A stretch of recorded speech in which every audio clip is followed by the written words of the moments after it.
श्री गणेशाय नमः. श्री स्वामी समर्थ.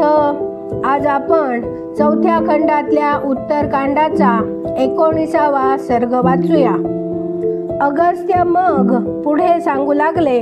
त्यानंतर महाबाहू रावण भूतलावर संचार करता करता हिमालयाच्या वनात येऊन जेथे सगळीकडे चक्रा मारू लागला तेथे त्याने एका तपस्विनी कन्या पाहिली व तिने आपल्या अंगावर काळ्या रंगाचे मृगचर्म आणि शिरावर जटा धारण केलेल्या होत्या.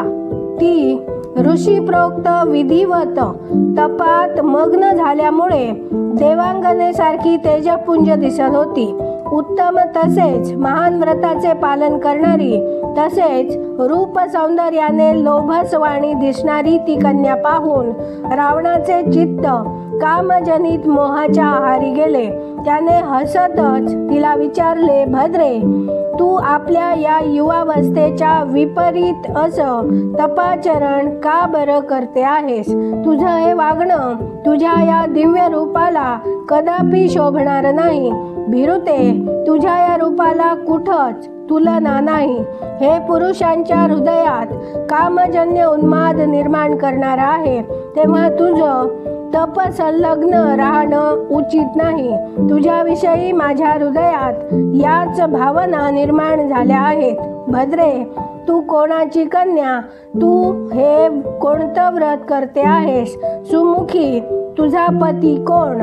भिरू, ज्याच्याशी तुझा संबंध येईल तो मनुष्य या भूलोकीचा महात्मा पुण्यात्मा होय. मी जे काही विचारतो आहे ते सारं मला सांग. कोणत्या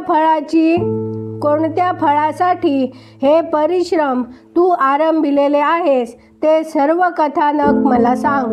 रावणाने अशा प्रकारे विचारल्यावर ती यशस्विनी तपोधन कन्या त्याचा विधिवत अतिथी सत्कार करून म्हणाली, अमित तेजस्वी ब्रह्मर्षी श्रीमान कुशध्वज माझे पिता होत.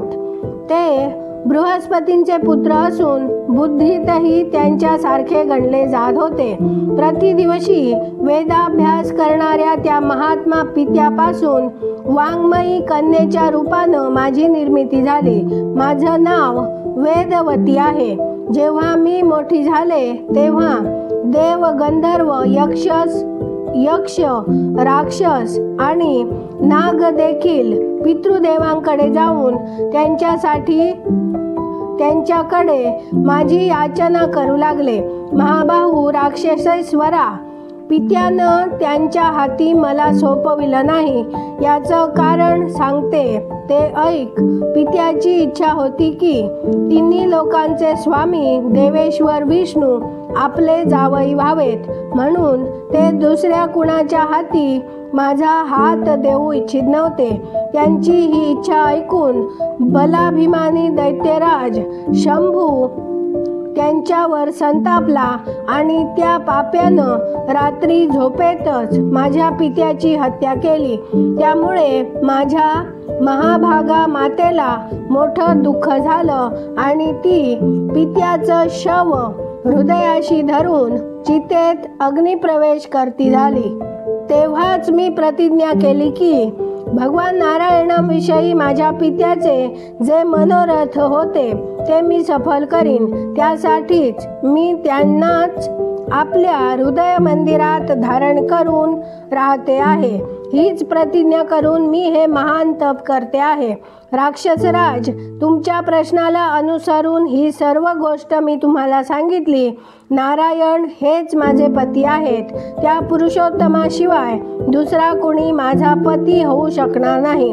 त्या नारायण देवाला प्राप्त करून घेण्यासाठीच मी या कठोर व्रताचा स्वीकार केलेला आहे. राजन, पौलस्त्यनंदन, त्रिलोकात जी कोणतीही वस्तू विद्यमान आहे ती सर्व मी तपस्येद्वारे जाणते. हे ऐकून रावण कामबाणाने विव्हळ होऊन विमानातून उतरला आणि त्या उत्तम तसेच महान व्रताचे पालन करणाऱ्या कन्येला पुन्हा म्हणाला, सुश्रोणी, तू गर्विष्ठ दिसतेस, म्हणूनच तुझी बुद्धी अशी झाली आहे.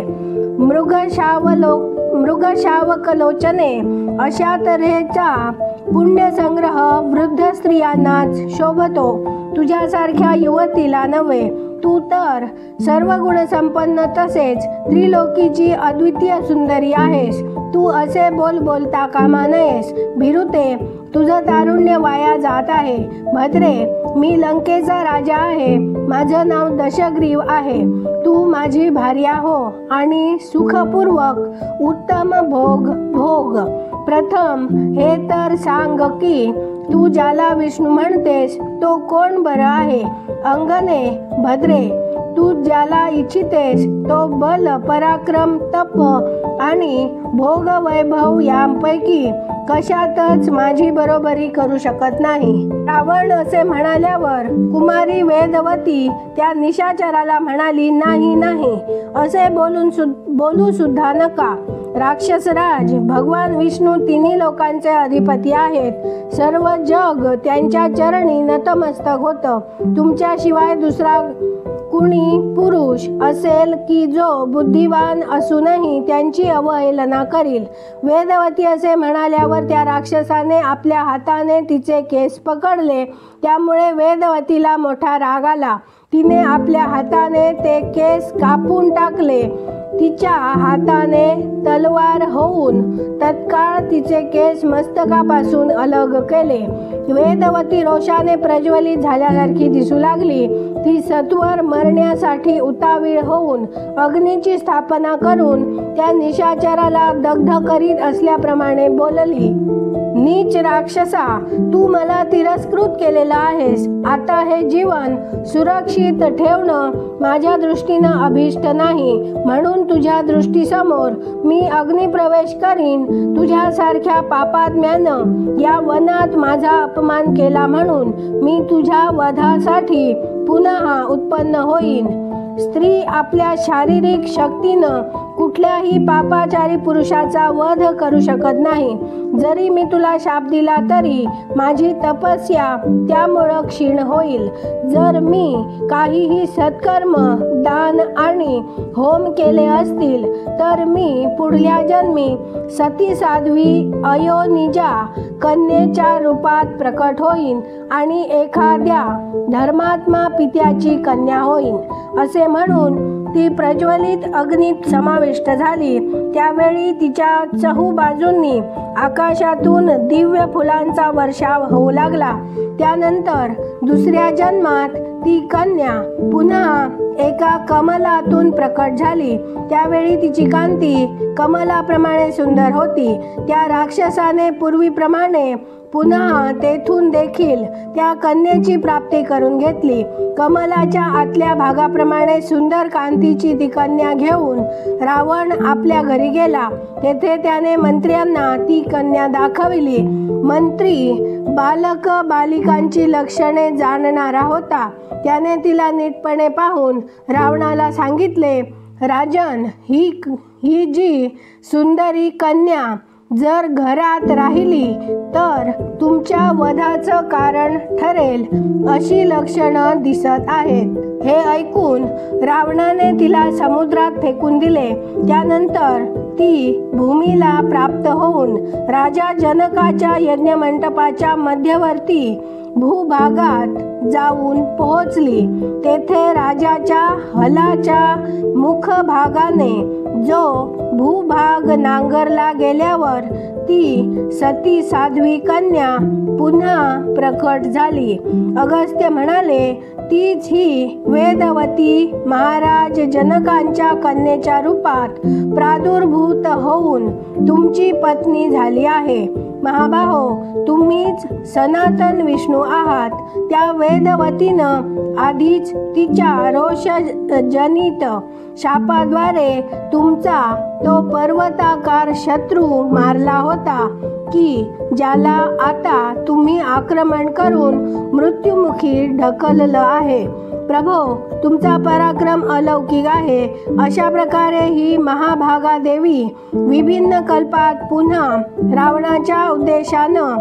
रावण वधाच्या उद्देशानं मर्त्यलोकात अवतीर्ण होत राहील.